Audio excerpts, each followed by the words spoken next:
Hey everyone, welcome back. We're here. We didn't wait 6 weeks. It's shocking, I know. But Tim put this episode together, so let's see what happens. Look at all for fall, guys. It's virtually fall now, right? It's only less than 2 weeks, about 2 weeks away, 2.5 weeks. So we're in the festivities. Hopefully everything's going to start cooling down. It's hot as F right now in LA, but which is weird, Jared. I don't know about you up in the land of the north. The true north, but our summer overall was very mild. But tell that right now, it's like 110 outside. Yeah, we had a few weeks of like just sweltering heat, man. Like that, like 104, 105, like that's crazy up there. Damn. Yeah, man. Now it's gorgeous though. Now it's like 85, 88, somewhere around there. Beautiful. Like it's absolutely beautiful. I like your backdrop. I like to keep it original and keep the exact same thing. You're right. You never change. Thinking of which, a lot of cool stuff is coming up with Dragon Quest 3. I just want to nod about that. Do you seen all the cool little, you could like had little tournaments like the old game had where you fight your little monsters. It's a little bit of a mini game. That's so cool, dude. I have checked nothing. On purpose. Or you're gonna go in blind. Well, I'm not blind, but like I purposely haven't focused. Like I want to be surprised. Oh, you played the original Dragon Warrior. It was back Dragon Warrior for us old timers. All right, I can't believe he asked me this. Like this. But I mean, it didn't have he much asks. Of a story, did it? He asks. Here, you tell me. Oh, there it is, guys. See, Jared and I are so old that Dragon Quest didn't exist back then. It was Dragon Warrior. And 4. There you go. Well, I forgot. What was the reason for that name change? Because they wanted... D&D. D&D owned the... Yes, that's it. But it's hysterical. They live right beside me. My Dragon Quest collection... My whole desk, is actually made up of my Dragon Quest collection. So I have... those are valuable.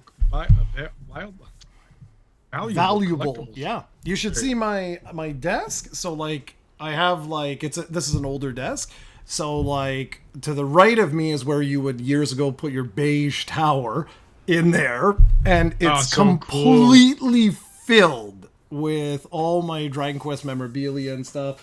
I have a Dragon Quest X area where it's every version of Dragon Quest X, all of them, all the way back to the Switch original. Like here, if you want to laugh, I can show and tell because I have everything beside me. Wow, true fan, guys, a true. Yeah, here it is. I want to say Dragon Quest Warrior 3 didn't have much of a story, did it? Well, yeah, of course. That was awesome. This was the original, and it's still sealed. This is a sealed, copy. Because I played Dragon Quest 1 a year or two ago, and it had virtually no story. No, so one has virtually, okay. It has a story, but it's like the most simple thing in the world, right? Like, go get the princess. You got the princess. Go collect the various items that you need in order to take out the Dragon Lord. That's it. It's like a 5-hour game, something like that. But it was tough, dude. Well, we don't want to get too much time on that, but it was tough as nails. But as you leveled up, it got easier. So like like those skeletons, you couldn't beat them. You level up a level 2. Oh man, now they're trivial. Yeah, and that was the original concept. So like Yuji Horii, his original idea was he took it from a hobby of mountain climbing. And he was like, with mountain climbing, how it's so brutal to like actually climb or hike up a mountain. But when you get there and you see the horizon and you're like, And it was that idea of like at the beginning, it's going to be tough, but then it'll get easier as you go. But no, Dragon Quest 3, are you kidding? Dragon Quest 3 was the beginning of the story component of that series. Two had started, like, don't get me wrong, 2 is like 10 times the size of 1. Like or maybe 4 or 5 times the size of 1. It already had a deeper story, but 3 is where it like really started to put the emphasis on that. I wonder if the remake's going to add new story elements to it. Probably not. Flesh out. They're going to flesh out. So where is it? This is so funny. This is so funny, dude. Like, people are going to be like, this Jared guy's got problems. Here, since we're here, do you know what this is?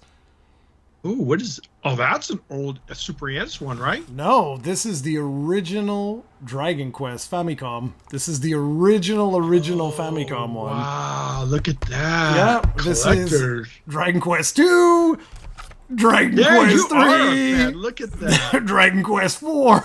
Like, wow. Wait. And here's Torneco's Glorious Adventure. That's Super NES. Yeah, then Super we have Famicom. Dragon Quest 1 and 2. Oh, did they do remakes back then? Yeah, of course. And here's one of my favorite remakes of all time. This is 3. Dragon Quest 3 remake is absolutely incredible. I have all the rest down there of like 5 and 6, but I'm not gonna. I mean, it's not show and tell here. But yeah, that's one of my favorite remakes ever. Is that one, and that's the one that this is based off of. Is that? So remake. I love that 2.5D HD kind of trend they're doing. Looks really, really nice. Yep. So I think it'll be a good game. But we have a lot of stuff to talk about. So we'll start off with, I guess, Sony's big thing, right? So just so you guys understand some context.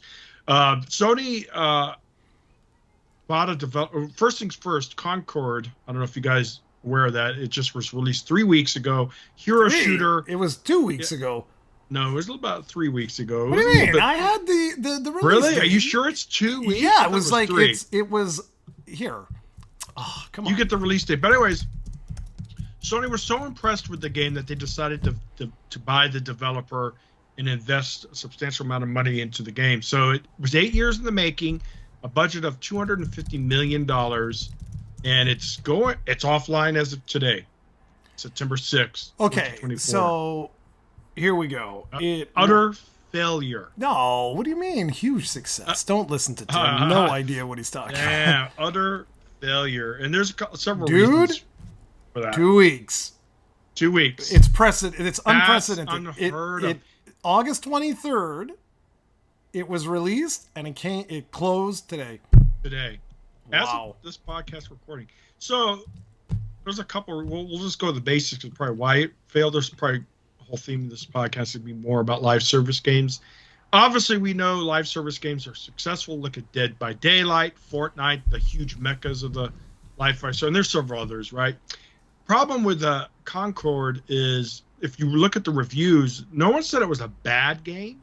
It just was a generic game, meaning it didn't do anything particularly great, and it didn't do anything particular wrong. It didn't set itself apart from its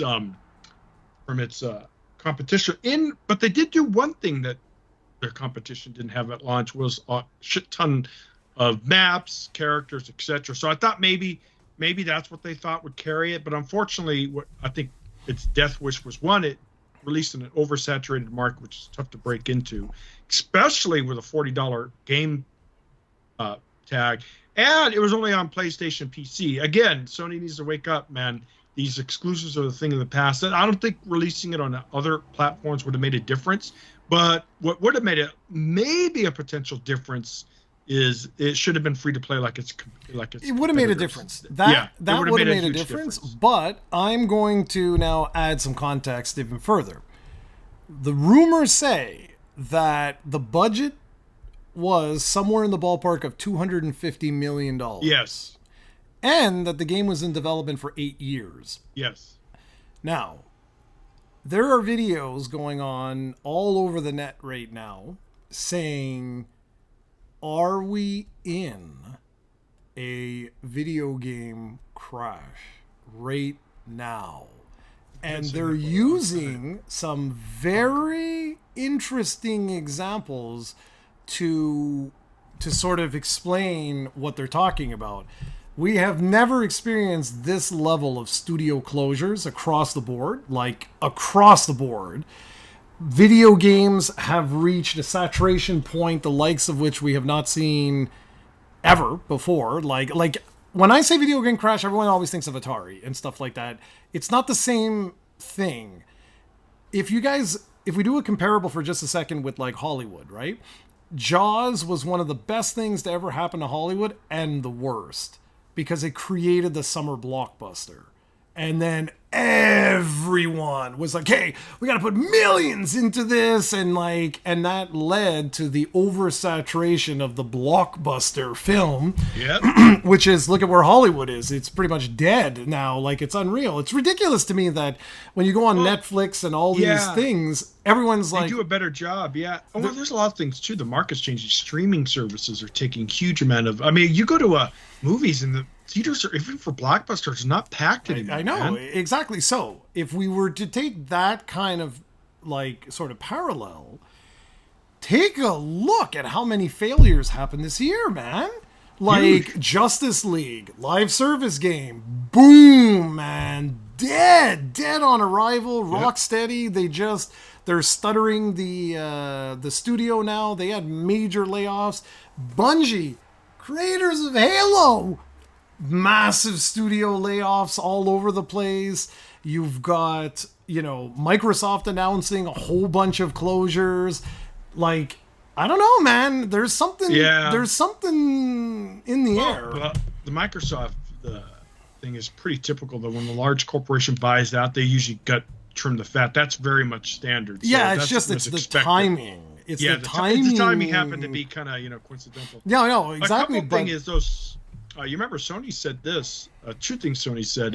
Sony said the AAA games are kind of going to be kind of toned down a lot. I believe it, double A's dude. and that they said that it's not feasible, and it's true. It's true. And one thing about the Concord thing that's amazing is a chief financial officer of Sony said that they don't have enough original IPs, but yet they just got a brand new IP. So it's funny. It's funny. It is funny, and I want to talk about Concord. So that is unprecedented, guys. It's unprecedented that I mean, goodness, think of the money.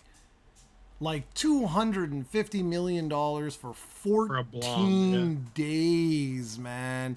And that story, if you look into it, it's got suits written all over it. I know I talk smack about Microsoft's gaming division management, but I don't want to give Sony a pass. Just because I say that like Microsoft's gaming management, is very questionable, that doesn't mean that Sony's is good. And this is a perfect example. This was a classic case of a suit where they bought the developers so that they would have their own live service game because that's what the cool kids are playing, man. And it was like, guys, if you would have done any research into this. Yeah, that's what I want to ask you. I mean, you joked. I told you, hey, look at Sony. It's like this. Because you have to remember, Nintendo dominates Japan. Japanese market's way different from the Western markets. The type of games they like, right? If you look at it, traditionally Japanese aren't really into massive multiplayer games as Western markets. So, but I was going to say is Sony gave up on that, and they've pretty much been focusing on the West for a long time. So let me ask you, who made this decision to charge? Let's just use one big, huge, fatal mistake was the price tag. $40 is unheard of, dude. It was a mistake. Who made that decision? Sony of America or Sony of Japan? There's no such. No, you're thinking of Sega days, man. That doesn't exist anymore. Like, there's no such thing. Now it's corporate. They basically right, so they're all in cahoots with each other now. Because let me explain something to you. Is most executives are just overseers, right? They control things, but they have their advisors. Like, let's say I'm the chief executive officer of Sony. I rely on you, of course, whatever division, to give me educated information so I can help make decisions. So there must be a disconnect there. But don't you not, like you said, research market trends, what gamers want, free to play when all your competition's free to play? I mean, it's just. Someone may drop the ball. Yeah, but dude, I guarantee you part of the problem is that is what they did. They relied on market research, which is exactly what Hollywood does these days. And the problem is, at the end of the day, you need to know your audience. Spielberg and Lucas and Francis Ford Coppola, like they said it best, where they were like, Hollywood will never be the same because now it's owned by these people who don't make pictures. So they don't. No, they have don't, no no. idea what the soul is gone. Exactly. Just look at the how Disney's having some flops with their that recent Star Wars film, I know, TV series that flopped after one season. And I remember when I was growing up, man, I used to dream about a TV show based on Star Wars where they could develop characters and stuff. Yeah, That's one thing we have to do a podcast. We're not going to dwell too much on it, but Marvel and Disney are making a huge mistake with their TV shows. They're making it basically like a mini series or a movie, a long version of a movie, rather than developing their characters in a good type of show. We'll discuss that another time. But yeah, you're right. It's all about money. Like Mark Hamill, the actor for Luke Skywalker, said, a movie doesn't need to be good. It needs to make money. Yes. And dude, 100%. And video games are exactly the same. So Same thing. It doesn't need to be good. Exactly. So I can tell you, one of these guys, like, I don't like saying suits because technically I am a suit. But it's just one of these people. They got the research, and they're like, oh, this genre is like hot. It's hot right now, And one of them was like, oh, listen, I just saw this studio, or I don't know the actual story, guys. So if I'm completely wrong, tell me in the comments. But like the way I see it is like, it was a situation like that. Like they were like, oh, listen, like I got introduced to like these guys and they're making this thing. It's right there. Yeah, it's a hot thing. Yeah, let's go. Without anyone looking at the environment and realizing that for live services games, there's a handful that are successful, not a gajillion of them that are successful. And I would have looked at Justice League. Justice League, from the moment it was announced, has just been one thing after another of fan interest. And that was with the property. That was with an established property. Yeah, and that's an interesting thing about that. Well, a couple of things. It was, again, the game wasn't really that great. It was, if you read the reviews, it was a pretty, generic game. And that's another problem, too, is there were some really good YouTubes. I have to link them to you, about that one guy who said that when you take a company like Rocksteady that was known for their great single-player games then force them to go into a territory they're not familiar with or any experience with, it's a setup for failure from day one. They said getting into a live service market type thing is very challenging. It's not easy to take a company that has no experience in that kind of field that specializes. This happened kind of like BioWare with that other game that they did. It's just it doesn't work. I'm not saying it can't, but it takes time. And the problem is suits, executives, big corporations don't want to wait. They want their profit and return as soon as possible. That's why you have so many of these big titles or these games being released and they just fail. Yeah, but I do have to correct you on one thing, because you always say that Nintendo dominates Japan. Nintendo does not dominate Japan. Nintendo dominates the planet. The number one market for Nintendo is the United States. Really? Even here, too? Yeah, that's what I'm saying. No one compares to Nintendo. Nintendo is dominating the gaming industry as a whole. Like, nobody... Oh, yeah, look at the top-selling games of the year. Nintendo's always in the top 10. By the way, I heard they don't do well in Europe, though. I've always wondered why. No, dude. Again, you're thinking of the past, man. Right now, they are the de facto champions of the... Like, they have just... dominated this generation. But that's amazing, considering how Nintendo, they're like that gnat that doesn't go away, right? But no, anyways. Yeah, it's crazy. And dude, the number one selling game for them as of June 30th, Mario Kart with 62.9 million. And that's units. Why, guys, to this day, I'm still waiting for that sale, and it never happens. Never. I don't understand why. You remember, it didn't. What do you mean you don't understand why? That's why. It's an old game. 62.9. I don't understand how people still buy it. But it's amazing. Props to Nintendo for winning. Oh, thinking of which, Mario Kart Clone just shut down a Kart Rider Drift. Is only going to be staying in two markets, Taiwan and some other one, I think Korea. Yeah, I think it's, if I remember, a Korean developer. So that's another live service game that failed free to play. It wasn't a bad Mario Kart clone. I mean, you got what you pay for. It was cool. But yeah, it's tough, dude. It just because you have, and that's another thing too, guys have to realize, free to play does not necessarily mean success. It doesn't. So no, yeah, exactly. I'm always shocked though, with Mario Kart. Always, I'm always. I don't always understand shocked how that game can sell so much. No, it's not even that. today. It's not even that. It is the number one selling title typically Nintendo makes for all of their consoles. Typically, not if that's not always accurate, but for like the Switch, it's a great game. it was number one for Switch, number one for Wii U, number one for 3DS, number one for Wii if you don't include the pack-in Wii Sports, which I don't include, okay? Because it was a pack-in. Yeah, you can't. Well, right? I guess. But as like a single standalone game, it was the number one game. Nintendo DS, it was the third. Okay, and it was New Super Mario Brothers at 30.8 million, Nintendogs at 23.96 million, and then Mario Kart at 23.6. Why don't they ever make a new one? It's weird how Nintendo. I mean, they milk some of their core games, I guess, like Mario's always there, Zelda, and the carts, but they have so many other IPs. They just kind of. Dude, money, man, money. It's all about the Benjamins. Well, I don't know. Nintendo Dogs, I think, would have been huge during the pandemic. Yeah, dude. they would have. Yeah, that would have been a big one. But I mean, hey, man, Animal Crossing, nothing to sneeze at. It's the second highest selling game that they did. Anyway, I just wanted to mention that because we say that every once in a while that like Nintendo dominates Japan. They don't dominate Japan. They're dominating everything like right now, which is why I am so incredibly curious to see this next gen. Because they haven't dominated like this. Like this. You gotta be specific of what I'm talking about. Nintendo was not dominated like this since the NES.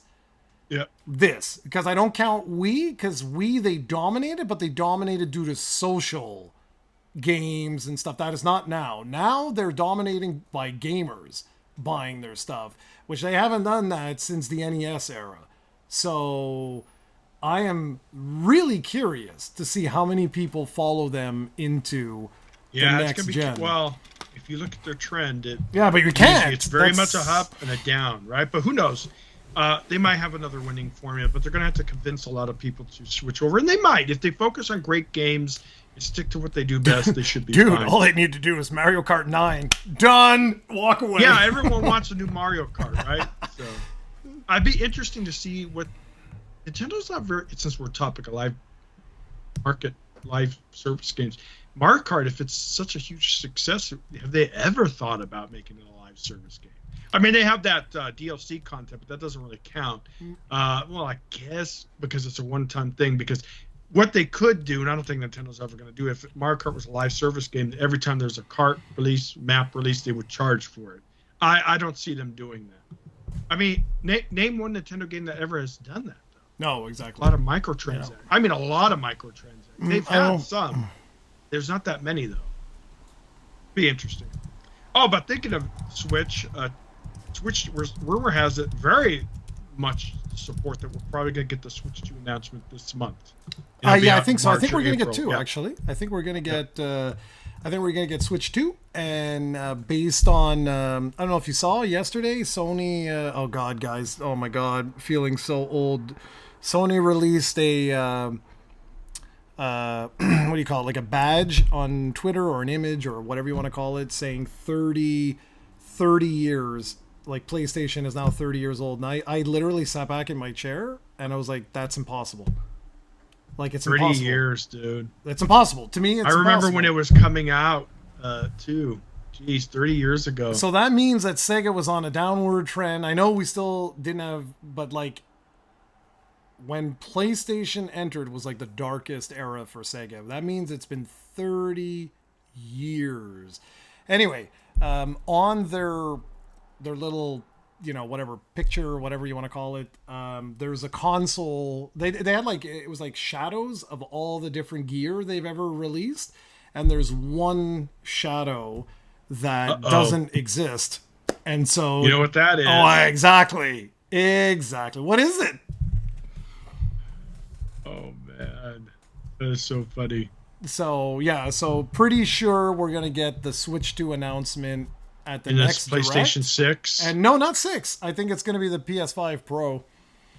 Oh, okay. I'm pretty sure How that's old what is they're the gonna PlayStation 5 now? It's what, 3, 4 years? do. Dude, time, right? Time is a construct, my friend. Time is a construct.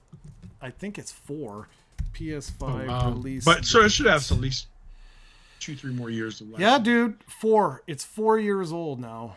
So it's at the hump then. I mean, it's already gone to the peak. It's gonna. Yeah, that's why we were talking like the last week. I was talking about like with Xbox, right? Like they're clearly, I think they're like F this. Like I still say, man, Microsoft. Oh, I'm telling you, release a freaking Xbox branded PC for the living room. I will become your biggest fan because it's the only thing that's missing right now is a way to take all these kick-ass games and connect them onto my 4K HDR panel, man. And it's like, damn it. And that's why, like, with GeForce Now, dude, they're building GeForce Now into TVs. Like, what? So, I mean, for me, make it Windows-based, put Steam on that SOB, Game Pass on that SOB, and watch your sales go through the roof, man. Oh, I think of which they're releasing a Series X and S or something like that right now, pure digital. Yeah, So- that's what I'm saying. Like, I think Microsoft strategy-wise, they're like the hell with the Pro type thing. They're like, screw that. Sony, I think their strategy is more, well, it helps sales with PS4, so why not? Like, why not do it like this mid-cycle refresh type thing? But I am curious for both. I'm actually really curious to see what well, obviously I'm more interested in seeing what Nintendo does just because it's brand new, like it's a brand new console. With Sony, I gotta really see. I mean, the way I see it is this generation was the first gaming generation that wasn't a generation because they kept all the old hardware alive. Yeah, which is unheard of, dude. That's it's what I'm like saying. PlayStation 4 and the previous Xbox still getting games and still getting support, which is it's kind of good, right? To get more life out of it. Well, it's good. It's good for the gamers, right? But it kind of sucks for the gamers. So like it's good. Yeah. It's good that like for the ones that can't afford to upgrade, like it's amazing. But it kind of sucks because then for all the people who did upgrade, you're not really getting games fully optimized for the hardware that you have. That's the only thing that kind of sucks, man. Like, I mean, for all the kiddies out there listening, you will never know what it was like to go from one generation to the next and be blown away. Yes. I remember. Like, you remember when you got the Dreamcast? How much better it was than competition at the time. It was arcade perfect. Yeah, first time. Yeah, dude, it wasn't even. It was man. better. Well, technically, SNK was, but SNK was unfeasible for most people. It was so expensive. Yes, fair. That totally fair. That's totally fair. But it was the first time Dreamcast. That was the first. I'll never forget. Soul Calibur was better than the arcade version. Man, it blew you away, guys. Nowadays, it's like a subtle difference. Yeah. No, it's like. Yeah. And it's going to be interesting. Switch 2 probably won't. Probably will look better than Switch. I mean, think about it. Yeah, no. It'll look better. That'll look better. It just depends on kind of the direction because, like, in the last, like, what is Switch? 7 years old now? 8 years old. We have had some unbelievable breakthroughs with systems on a chip, right? Like Apple's M series. Who makes Snapdragon? Whoever makes that thing, I forget what company that is. Now Intel is they just announced their system on a chip. And if any of you listening have used any of those computers, it's unbelievable. Like it for someone of my generation, so Tim and I's generation, who liked computers, using one of these machines, honestly, it's almost like magic. Like, where I just don't understand, like, how is this running with no fan and not melting and, like, going nuclear or something like that?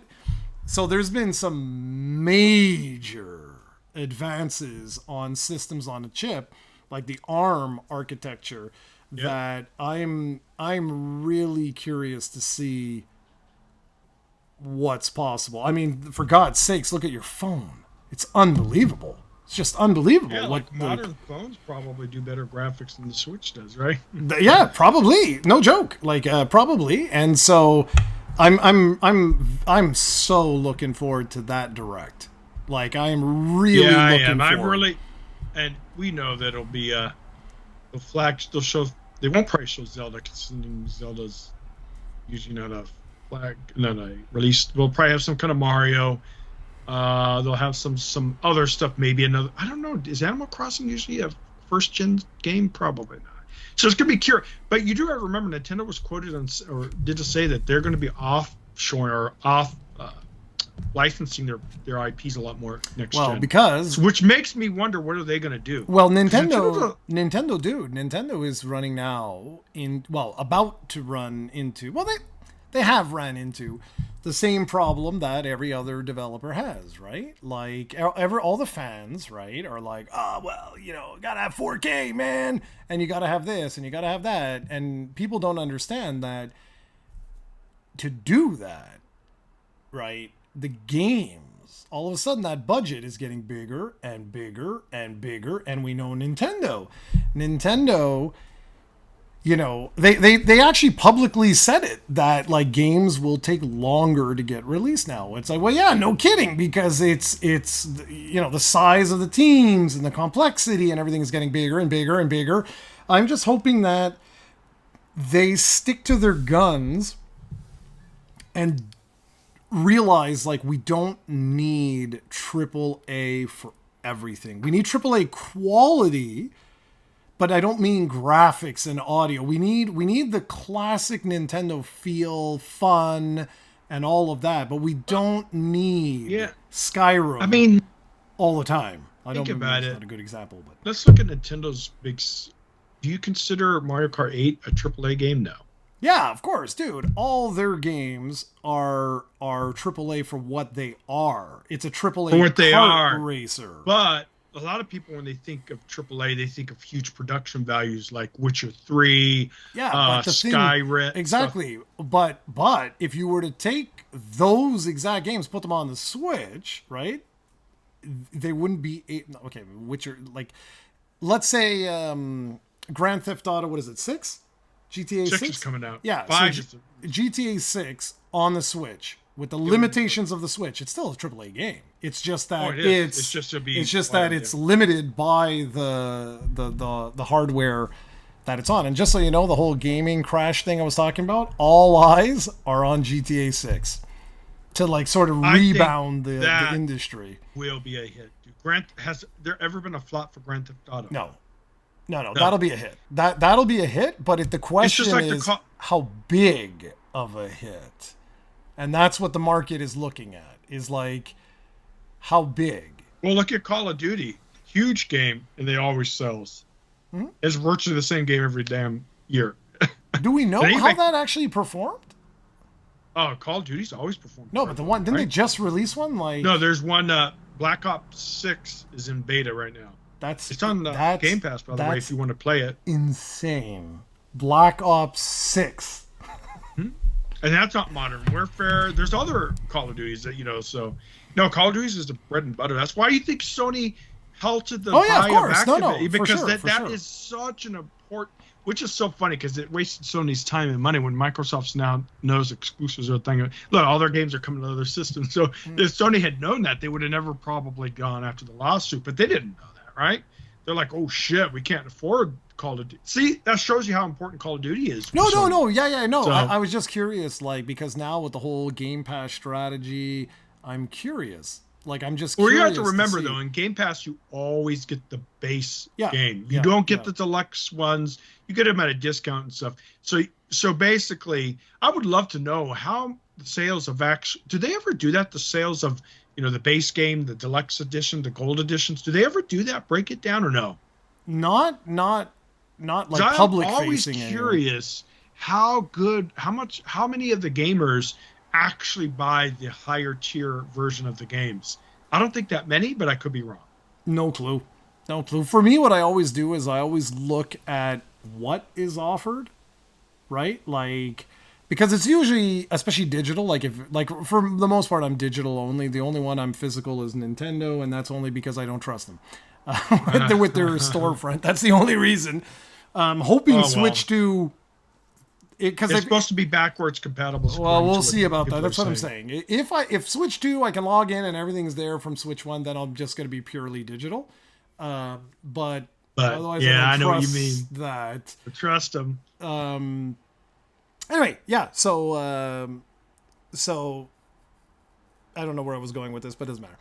So all I want to, if we close off the thing, I do think there's something with like Concord and all of that. Like, it's true. Like, the industry right now, we should be keeping an eye on this, because I do think we have seen a huge number of layoffs. We've seen a lot of games really bomb bad. Like, not bad. Yeah, like really bad.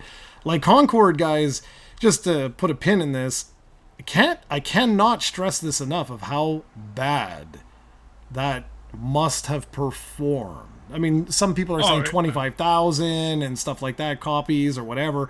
Well, copies, like players online, but 14 days. That is unheard of. Yeah, here, let me get while we're thinking about it. I'll tell you, for Steam charts, because remember, it was released on PlayStation console and then Steam. So these are official. Remember, this doesn't give you actual sales, but it tells you how many people have played it or have peaked online. It's a multiplayer game, guys. So meaning, why would you buy it? There's no offline campaign, or if there is, it's very limited. 660 all-time peak on Steam.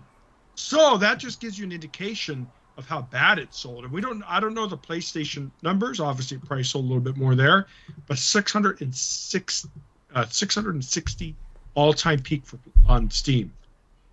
And I'm telling you right now, I doubt it was much better on PlayStation. Yeah, and that's unfortunate, because it wasn't guys, look at the reviews. Everyone said it was not a bad game.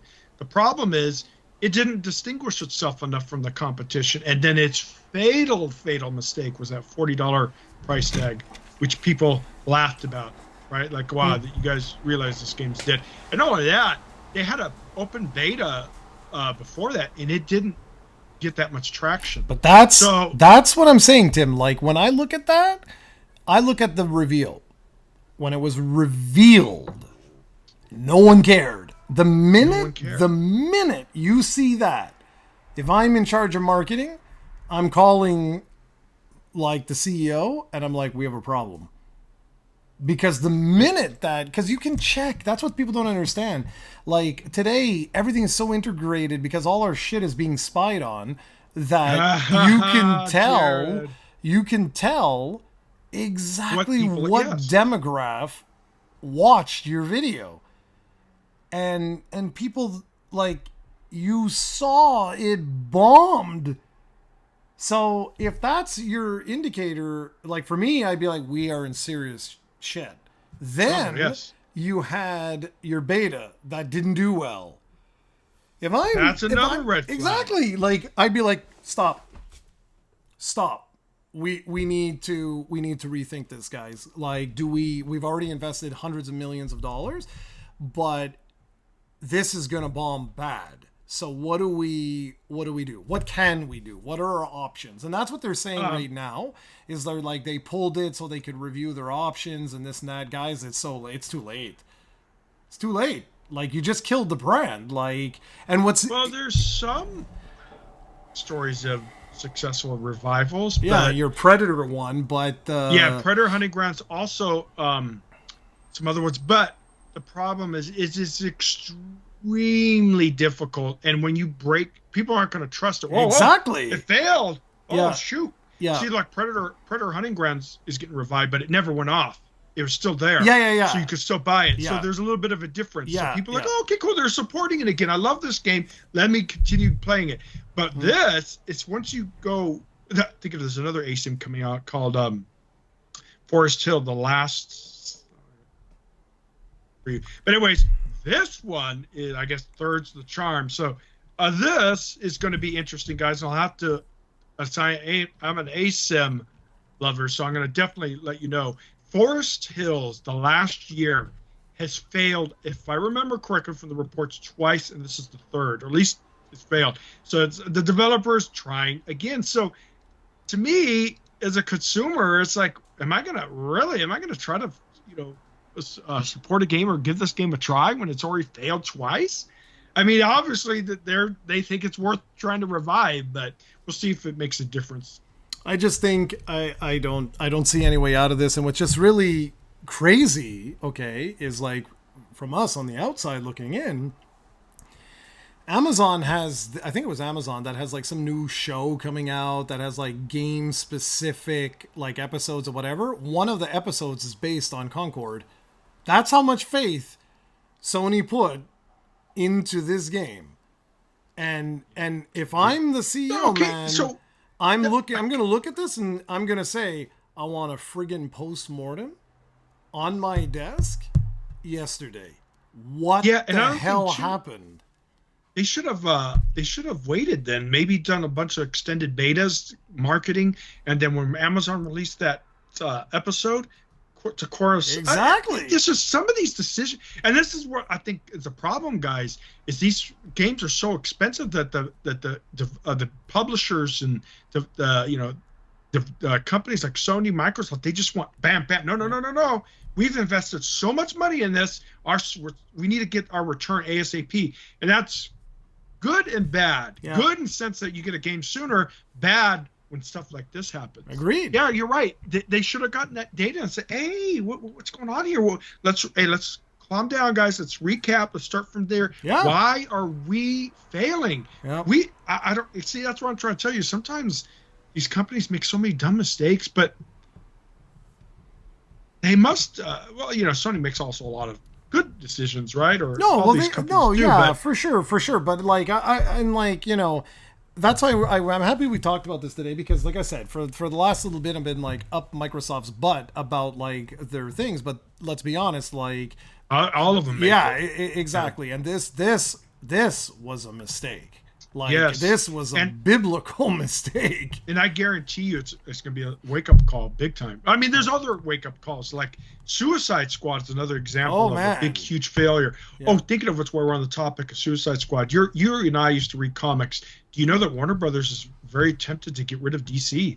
The comics right now, and Marvel, guys, just fucking gutters, shouldn't say that word, just bad sales overall. They're trying to revive that market. Dude, it's so hard. It's so hard. Like the fact that, I mean, it went, heyday, whatever, to niche. The 90s was the biggest time, right? Yeah, to niche, to super niche, to hyper niche, to omega niche, where we're at a point now where even digital, which a lot did, but it's just not the medium as is a whole. Listen, I love it. I still do. I still love that.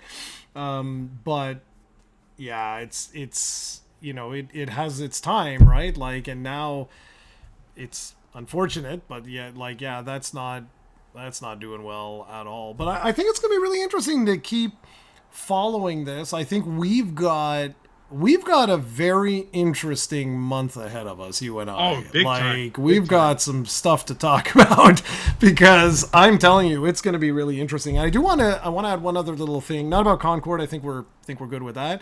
I wanted to let you know that you guys all know this. For years and years and years and years and years and years and years and years, Sony's always tried to have a mascot, right? They came close a couple of times over the years, but nothing really stuck around. Ratchet and Clank is the most successful long-term sort of like in that vein, but it's not a platformer per se. It's an action platformer, right? And anyways, when the PlayStation 5 released, I don't know I don't know if anyone ever remembers this, but like, I forget what it was called, Astro Bot or something like that. Oh, that just came out. I It's know. got I rave know. reviews, by the So way. it was a pack-in game. It was like, I don't know, 2 hours, something like that. Like, it was a small little sort of demo for the controller to show you what the controller was capable of. Killed the battery. Like, I mean, absolutely murdered the battery of the dual sense or whatever the hell it's called controller. But I remember coming out and being like, this is the best launch game I've played in a long time, because it was just the Nintendo spirit of, you know what, forget everything but fun. The focus is going to be on having the gamer smile. That's it. Yeah. And dude, Yeah. I am so happy that whoever greenlit this, I'm so happy. And I'll just tell everybody that if you are looking for a good, a genuine, good, wholesome, fun experience of a platformer, go check that out. It deserves the sales. Like, it deserves to sell, because like, for the first time in 30 years, Sony actually has a platformer that it's just pure fun. And maybe that's what a lot of these companies have to start focusing on, is just making stuff fun rather than, who was it? One of those analysts said too, a lot of these games are exclusion indie, because indie's different. I'm talking about true indie games, not when a big company like Sony license out to an indie. That's way different. It's games are designed for profits first, and everything else is secondary. Instead of being like you said, a good example, Nintendo's forces make a fun game and then worry about everything else to come into place afterwards. Yeah. And it's been, look at guys, we always give a hard time to Nintendo over the years. They made a lot of big blunders 30 years ago. We know what blunder they made with the PlayStation. Remember, guys, for you youngsters, the PlayStation was supposed to be a CD add-on for the Super NES. Well, obviously that never happened, and history be told. But anyways, I think that's one of the key reasons why Nintendo's so successful to this day, is they still have that. I mean, not all their games are great, but the bulk of their games are just fun. Fun. Exactly. And it's like, like in a couple of weeks from now, is it Zelda? Yeah, it's September. Yeah. So Zelda. Tell me, you better get it. Of course. No, dude, what are you talking about? Like, I can't wait, because I know it's going to be a good time. Period. Like, period. It's not, I don't care if it's a graphical powerhouse with Dolby Atmos and, like a 100.1 surround sound and all this crap. It's like, it's just going to be a fun time. And that was the same feeling I got when I turned on Astro Bot, where now Sony's 30 years old, right? So they have a lot of history for themselves, and they poke fun at their own history. And I was like, this is gaming.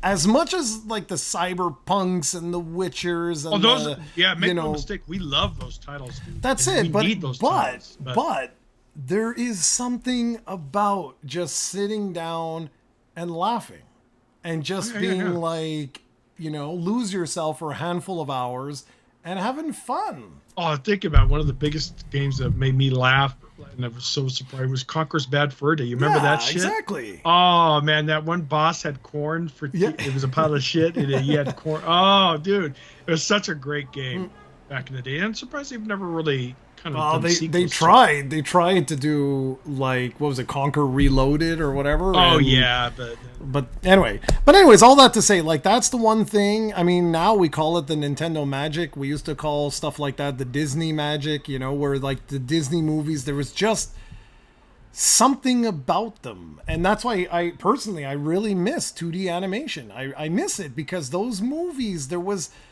they had a soul. It's like watching the original Lion King and then watching the 3D remake when I see a photorealistic lion trying to smile, it's not the same. No, dude. It's not the same. It's ridiculous. Yeah, exactly. And they're doing that trend right. One thing too is what's amazing is Disney's is, if you think about animation studio back in the day, and they kind of they don't really seem to embrace their heritage anymore. Well, no, and you know why? It's because all those old hand drawn. It takes a lot more money and time to make them. Exactly. All about this, guys. Yeah. All about this. Yeah, exactly. But speaking of which, you're making another Toy Story. Did you hear that? Yeah, I don't know why, man. And they're successful. That's why they continue. No, I know, but it just, anyway, whatever. But yeah, no, to me, I genuinely hope that Nintendo never loses that spirit. Because I don't it's think so they will nice. anytime soon. No, I don't think so either. But it's so nice to have a game company that is a game company. That's not owned by a conglomerate and whatever. It's like, we're a game company and we're a game company, and that's the end of it. And that's why I was so happy with Capcom making a comeback.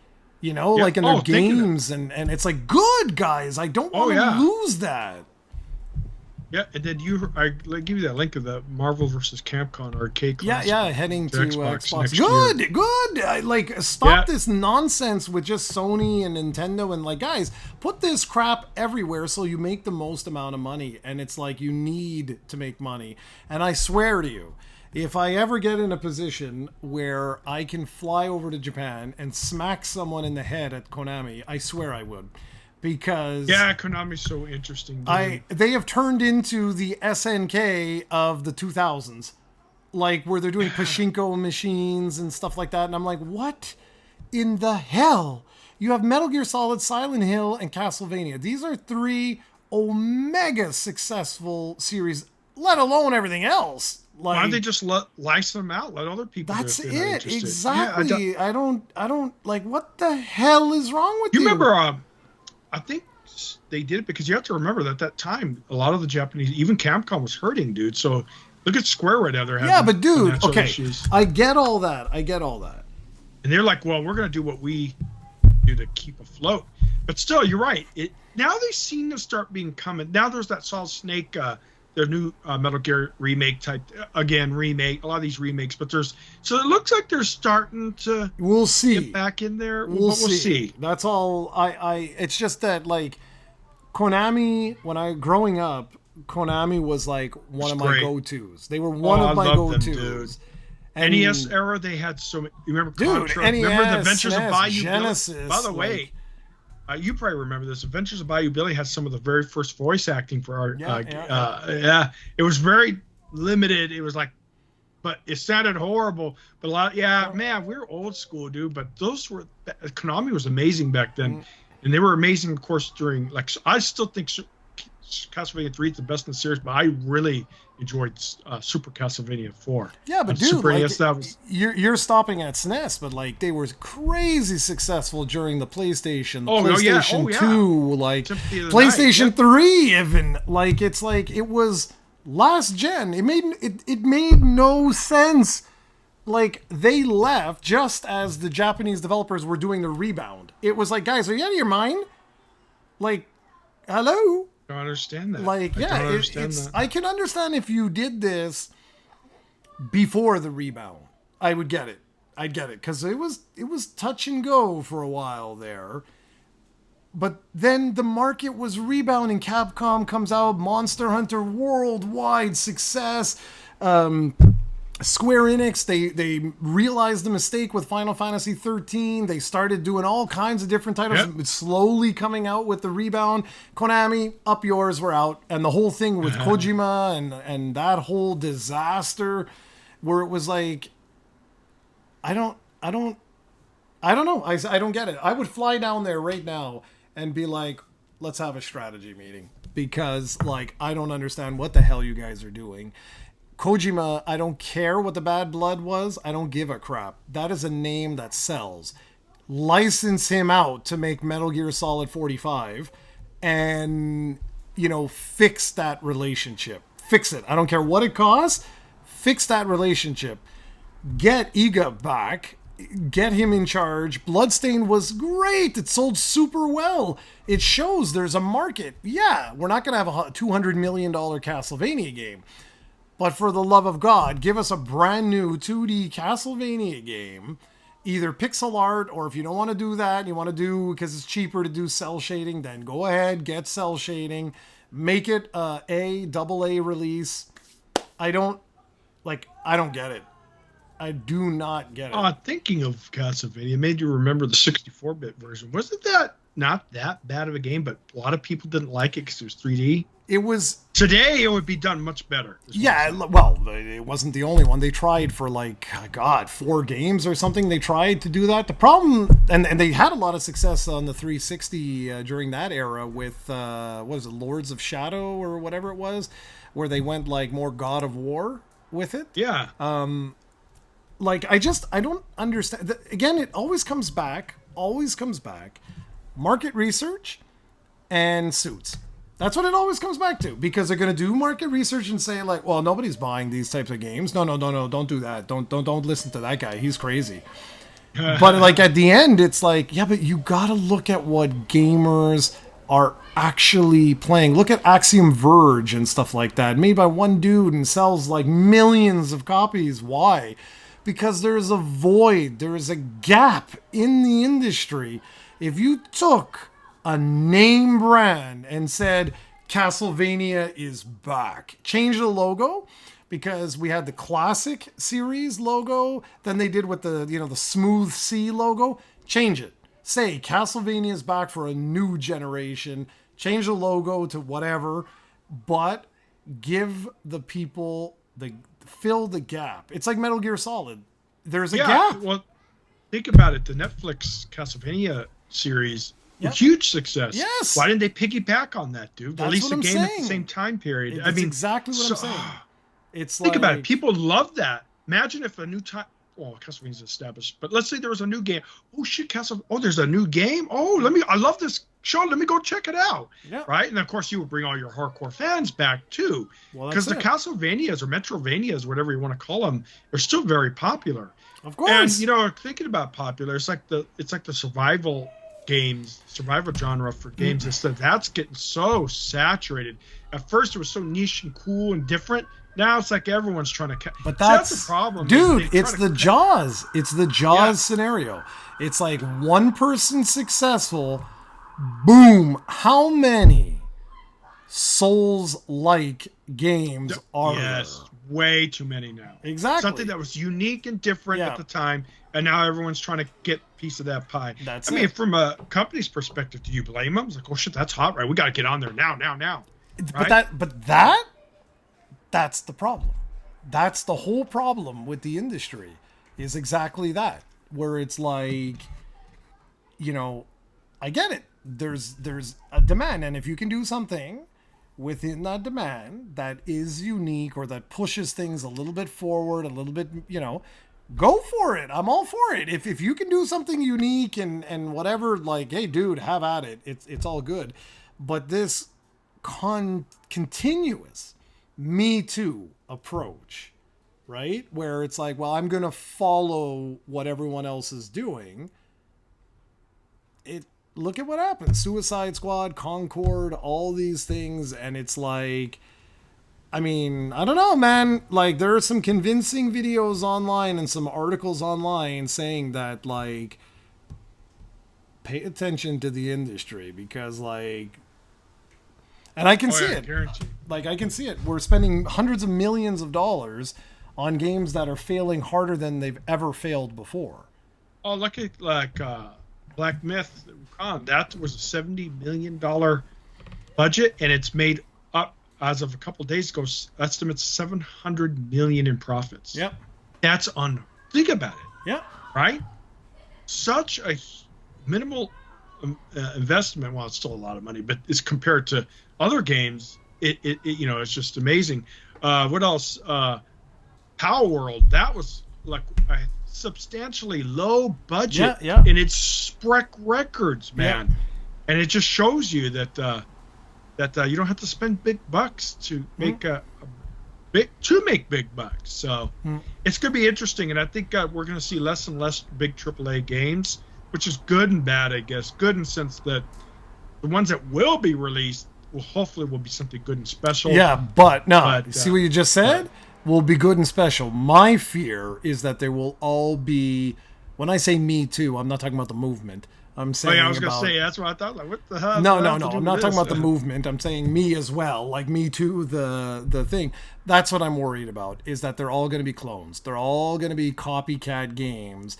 And that, if not done correctly, could destroy the whole industry. Because if all of a sudden a $400 million game starts bombing, and the next one bombs, and the next one bombs, and the next one bombs, you will see a gaming crash. And with that, it's time to say adieu. Yeah, it is over an hour, guys. A long podcast today. But let us know in comments what you think about it. Live server, we didn't really get into too much details, but some of the reasons for why it really crowded. There's a lot of analytical stuff we could have gone over. But yeah, and it just shows you maybe this means, a lot of gamers don't want to be ripped off, or not, just trust issues in live server. There's a lack of trust. And you can't blame them. Think about it. You bought luckily they get full refunds for this game, but you don't always get refunds, by the way, Jared. So at least Sony did that. Props to them. But you don't always get a refund. So as a consumer, let's say you didn't, you'd be like, oh, F this. I'm never getting a live service game again. And it's hard to win people's trust back once you break it. That's it. So, guys, we'll catch you next week. I'm not sure what's going to happen this week, but hey, man, the way things are going. Hopefully we'll have, there'll be something to talk about, but maybe we'll get hopefully Nintendo info soon, but who knows? Well, they just we will definitely did their indie one, so I'm not sure if we're going to give them. Yeah, but indie's kind of different. Yeah, they might not. Well, it might be October or something. Don't forget, though, what is it, 2-3 weeks is Tokyo Game Show, so somewhere around there we might get some news. Anyways, okay, everyone. All right, guys. Ciao, ciao.